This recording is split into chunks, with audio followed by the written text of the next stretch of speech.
summer I lived in Europe. I was in Croatia, and I studied bottlenose dolphins for my master's thesis in an archipelago in Croatia for 4 months last summer. So those are some of my school experiences. For work, I've worked with Florida Fish and Wildlife in St. Petersburg, Florida, doing manatee research. I've been in the Keys teaching marine science, and I've been in Mississippi doing bottlenose dolphin and sea turtle rehab and research work. And then I came here in February. So I've kind of been all over, so if you have any questions about anything I did, I'd love to answer them. So for today, we're going to go to a spot in North Captiva Island, and we're going to be on land for an hour and a half. So we're going to explore the estuary. That's what we're in now. We call it the Back Bay environment or the mud flats. So we'll be exploring up along the mangroves, looking at a lot of the living sea creatures. And then we'll go over to the beach and we'll do a shelling program over there. So that'll total an hour and a half that we'll have on land. Then we'll come back to the boat. Sometimes you'll see stingrays on the surface of the water.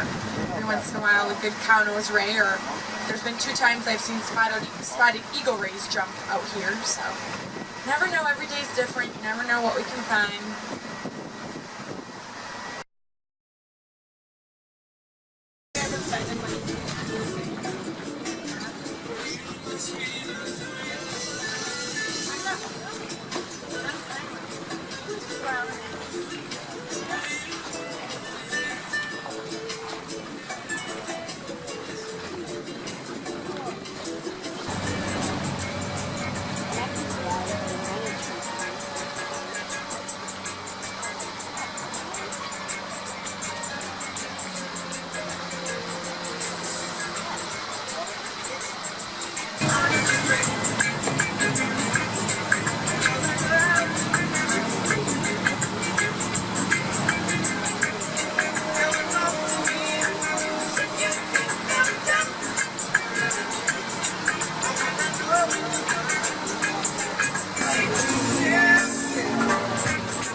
Jellyfish. What, you just saw one? Yeah. So okay, well be careful. keep an eye on it, okay? Okay. Your legs just matter.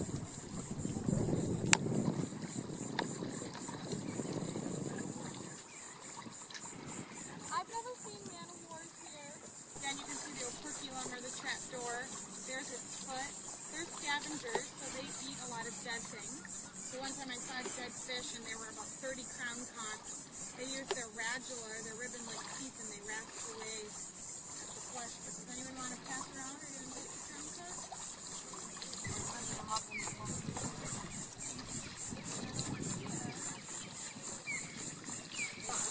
And that's how they're getting it. So mangroves are really important for 3 reasons.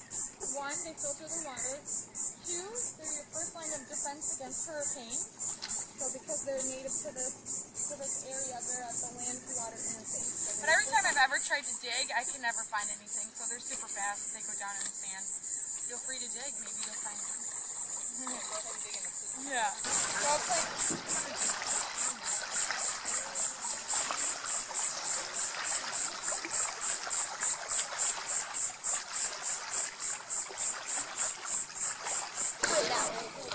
I got a picture of it. Yeah, like new. Yeah. I don't like that.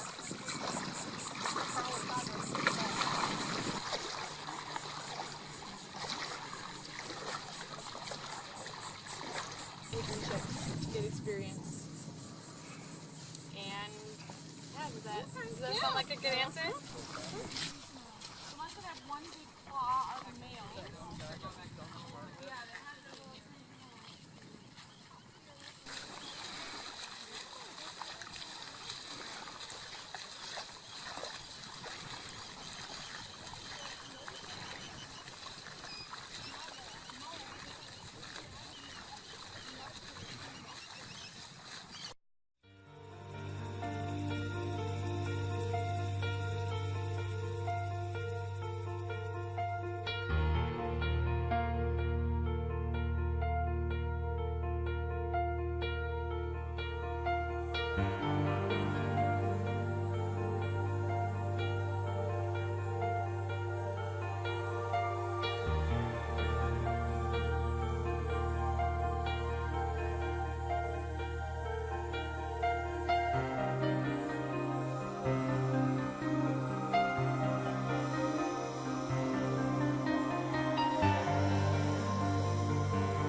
shell you ever pick up.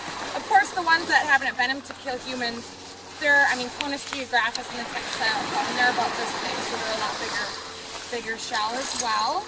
Here,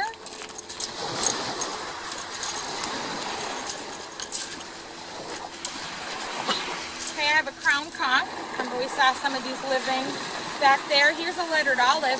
What animal do you think came and made this cut? They go in and drill these holes, stab and kill the animal, so then this alternate talon would be dead, the ligament would release, and then they'd go in and eat the animal on the inside. So nature's perfect jewelry are actually kill holes. They're stabbing blows. So you can think of that when you're wearing your pretty necklace. That animal died for you. So that's how you get those holes around this columella as a point of attachment inside the shell. Again, remember, if the mollusks come out of their shell, they die. They don't, crawl out and crawl back in. They need to stay attached. So that helps them stay attached inside their shell. Genona. Yeah, Genonia. So I found this up in Captiva. I think I broke it. I think that's a new break piece. Maybe I broke it inside.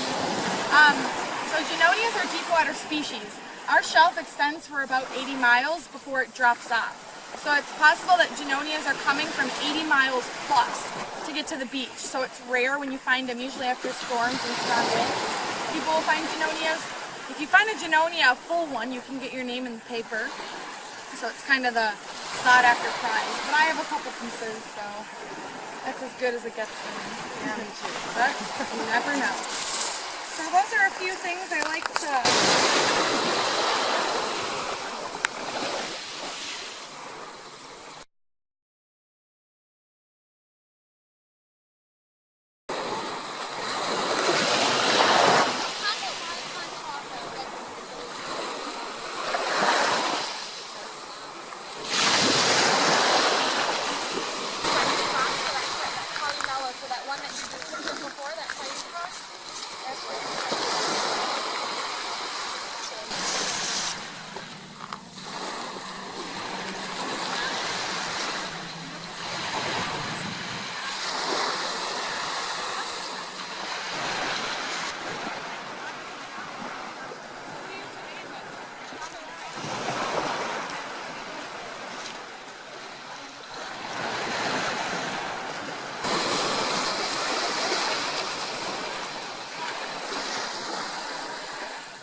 White. Here you have the mouth or the proboscis, the foot.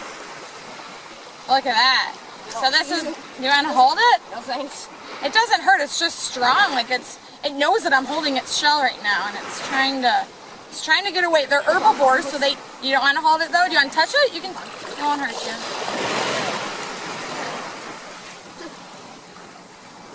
I didn't give up.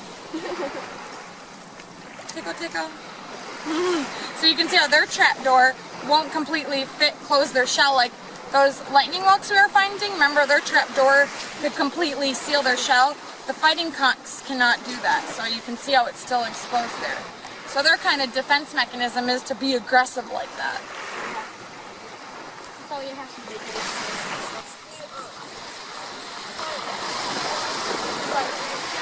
Brackish waters and mixed with sun sash. This is a pretty old school house. Look how thick it is. So they get a certain size, and rather than getting bigger, they get thicker because it's not enough. So we're going to go in here and take you back a different way.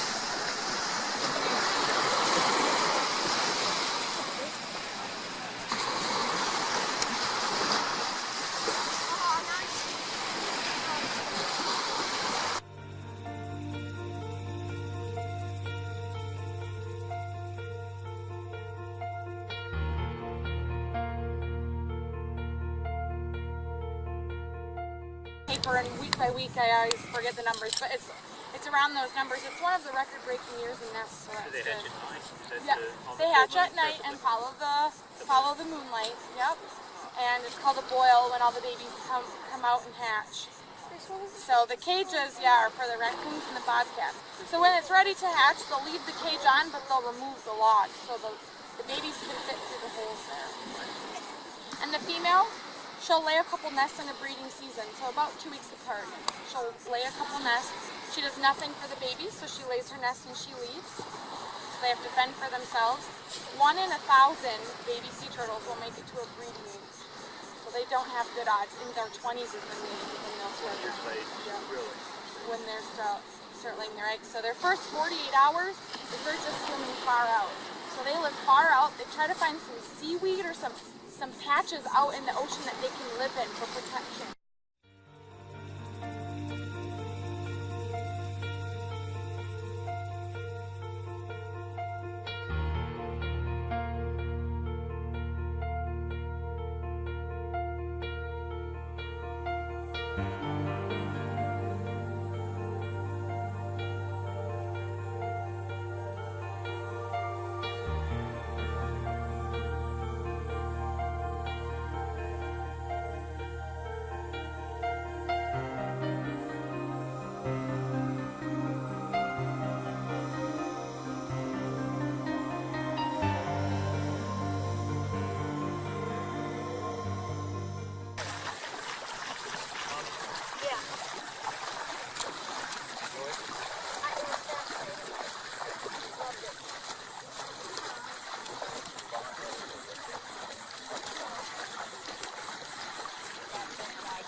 Gonna sink back into its shell.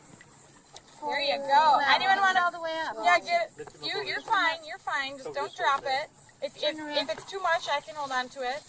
Well, look at that foot. If you guys want to feel the foot. That's amazing. How awesome is that? It is awesome.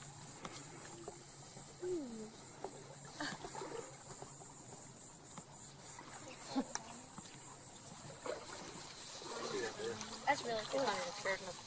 Yeah, he's. I don't know if it's eating some or I don't think so. It seemed like it was traveling, not eating, but it's not even. Probably like too much work to sink back into the Yeah. shell. I'm old enough. Yeah, I'm too just. old for that If you're mess. gonna eat me, eat me. I think it's kind of a.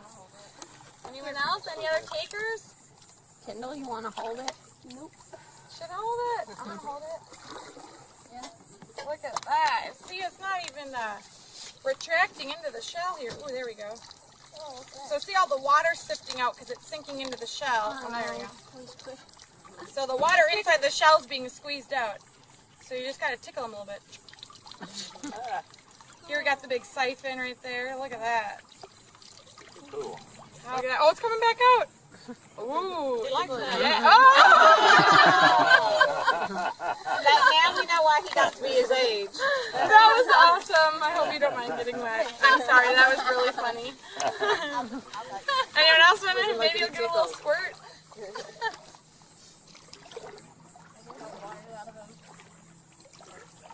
Yeah, you maybe touch that side. I don't. That makes them open up. It's gonna push again. Try the siphon. Yeah, you can try. Coming out, coming out. Put it in the water and then touch it. It was squeeze. You want me to put it in the water? Yeah, put it in the water and then take it back out. And see if any water comes out of it. Throw it out. Now try it.